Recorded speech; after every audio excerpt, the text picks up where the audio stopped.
चारी चारी खुंड के पोखरवा पोखरा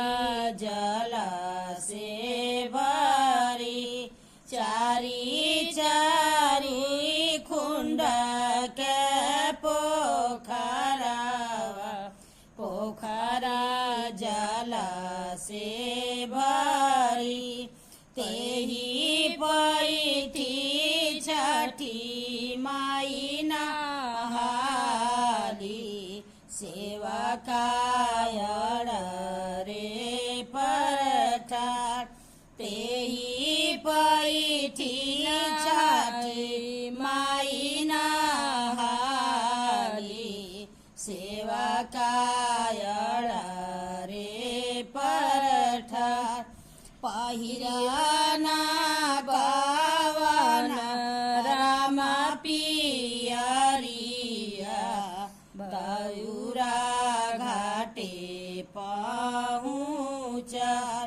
पहिराना बलम जी पियरिया दौरा घाटे पहुँचा पहिराना पाड़े राम पियरिया दौरा घाटे पहुँचा दौरा घाटे पहुँचा तीन दिन के भूखली तिरियावा तिरिया जल भीरेतार तीन दिन के भूखली तिरियावा तिरिया जल बीचेठार तिरिया जल बीचेठार होगिना सूरज देव खरिया भैनेयर नासहाय होगिना सूरज देव खरिया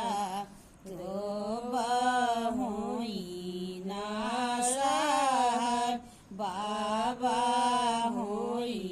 नासहाय तीन दिन के भूखली तिरियावा भैली जल बीचेठार भैली जल बीचेठार गैया के दूधवा